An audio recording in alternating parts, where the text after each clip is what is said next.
আজকে করব ফুলকপির পকোড়া। এই ফুলকপিগুলোকে ছোটো ছোটো করে কেটে ধুয়ে একটু পানিগুলো শুকিয়ে নিয়েছি। দিয়ে এগুলোকে একটু হালকা গরম পানিতে সেদ্ধ করে নেবো, বেশি না, মানে হালকা।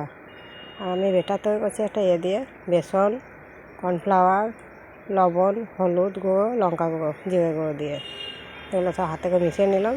একটু পানি দিয়ে ভারী ভারী করে একটা বেটার তৈরি করে এই কপিটা সেদ্ধ করে আমি লবণ হলুদ মিশিয়ে রেখে দিয়েছি। দিয়ে দেখুন ঠিক এইরকম ভারী ভারী একটা বেটার তৈরি হবে। এতে একটা কড়াইয়ে সাদা তেল নিয়ে গরম করতে দিয়েছি। তেলটা মাঝামাঝি গরম হলে কম আছে এগুলোকে আমি ভেজে নেব। কপিগুলি কিন্তু সেদ্ধ যেন না হয়ে যায়, শুধুমাত্র একটু হালকা গরম এতে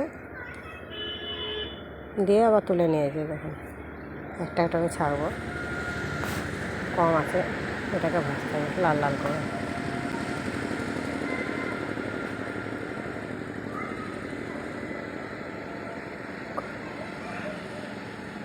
এগুলোকে অল্প অল্প আছে ভেজে খুব সুন্দর করে ভেজেছি। এটা আমি চা দিয়ে খাবো, আপনারা এটা সস দিয়ে খাবেন, খুব ভালো লাগে খেতে। আমাকেও ভালো লাগলো, আমি চায়ের সঙ্গে খেলাম।